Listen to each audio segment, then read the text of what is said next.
So Steve, thank you. And tonight she will read an excerpt of the book she's working on titled Yakuza Street Fight. There we go. The Yakuza Street Fight is a portion of it. It's actually Living on the Edge, the journey of Paul Young.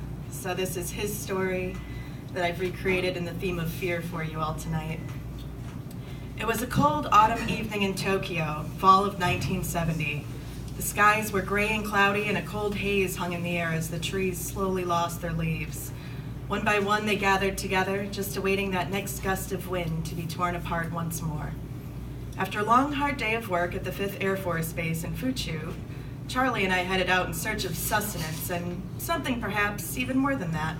You never did know what you'd find at night in this land of new adventures, but one thing for sure was that as Americans in a foreign land we had currently had military occupation of, to say we stood out was a bit of an understatement.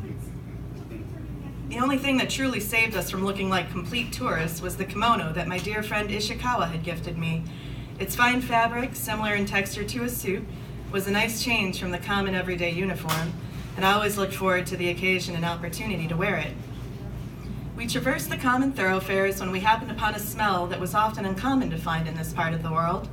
A smell that, instead of the normal fragrance of the sea, that all-encompassing freshly caught fish being chopped up and turned into sushi or some kind of stew smell, that simply couldn't help but turn my American stomach at the thought of it, let alone in person smell. No, what we smelled was steak. The beautiful char-grilled scent wafted through the air and led us like a siren singing its sweet song of tasty replenishment. We turned down a cobblestone path in a narrow back alley, following to what we had hoped would be an amazing dinner. A taste of home in a country where we so often felt isolated in our traditions, alienated by our culture, and tied to our ways of finding anything that would make us feel not so out of place and not so homesick while we were fighting this godforsaken war. Unfortunately for Charlie and I, steak was not in the cards that night.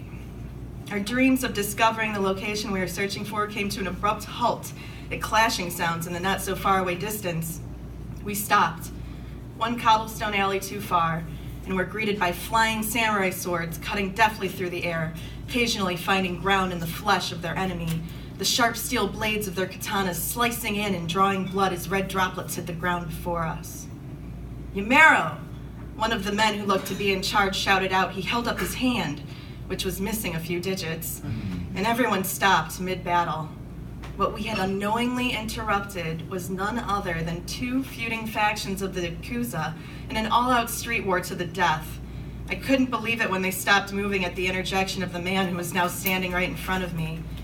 Sweat started to bead up on my forehead and run down my hairline. All the hairs on the back of my neck standing straight up. Was I about to die? I hadn't even thought about Charlie yet, still standing beside me, slightly shaking himself at the possibility of what could happen. Would they show mercy upon us? I didn't even feel like I could eat that steak dinner anymore. My appetite had deserted me just as quickly as I wished I could desert this current situation. The man sized me up, stopped, and glared deep into my eyes, deep into my soul. Would I survive the night? I now regretted ever embarking on this adventure and wished I had stayed where I knew it was safe. As safe as you could be, anyways. We were at war, and no one is guaranteed another day in this life. I just never imagined mine would end like this.